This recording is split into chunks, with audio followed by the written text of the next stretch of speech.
এখন আমরা শিখব অ্যাগারিকাস ছত্রাকের যে আমাদের চিত্রটা পরীক্ষায় আসে চিত্রটা নিয়ে। ওকে, দেখো অ্যাগারিকাস ছত্রাকের দুইটা অংশ থাকে, একটা দৈহিক অংশ আর একটা হচ্ছে জনন অংশ তথা ফ্রুট বডি। তোমরা জেনে অবাক হবে যে এদের দৈহিক অংশটাই মাটির নিচে থাকে, অর্থাৎ মাটির নিচে যেটা আমরা দেখতে পাচ্ছি এই অংশকে বলা হয় মাইসেলিয়াম। ঠিক আছে, এটাকেই বলা হয় দৈহিক অংশ। আর উপরের দিকে যে অংশটা দেখতে পাই এটা হচ্ছে জনন অংশ। এই জনন অংশের নামই হচ্ছে ফ্রুট বডি। ওকে, তো এটা পরীক্ষায় যেহেতু আসে আমরা খুব সহজে কিভাবে আর্ট করতে পারি এটা একটু দেখব। তো তোমরা একটু মাটির মতো এভাবে আর্ট করে দিলা। এইবার এখানে লম্বা করে আর্ট করবা। এখানে কিছুটা মাইসেলিয়ামগুলো এভাবেই দাও, বেশি করা লাগবে না।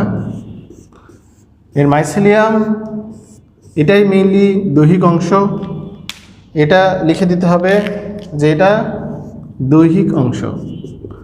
দৈহিক অংশ পরীক্ষায় প্রশ্ন আসতে পারে। দৈহিক অংশ মাটির নিচে থাকে এবং এটি মাইসেলিয়াম। কি বলা হয়? মাইসেলিয়াম। ওকে, আর উপরের দিকে অংশটা থাকে এটাকে বলা হয় জনন অংশ। জনন অংশ প্রথমে এভাবে আর্ট করবা। এটাকে বলা হচ্ছে স্টাইপস। স্টাইপের উপরে যেটা থাকে এটাকে বলা হয় অ্যানুলাস। অ্যানুলাসের উপরে এভাবে একটু বৃত্তের মতো আর্ট করবা, দিয়ে এটাকে বলা হয় গিল। গিল বা ল্যামেলাম। ওকে, গিলের সাথে এভাবে অ্যাড করে দিবা। এটাকে বলা হয় পাইলিয়াস।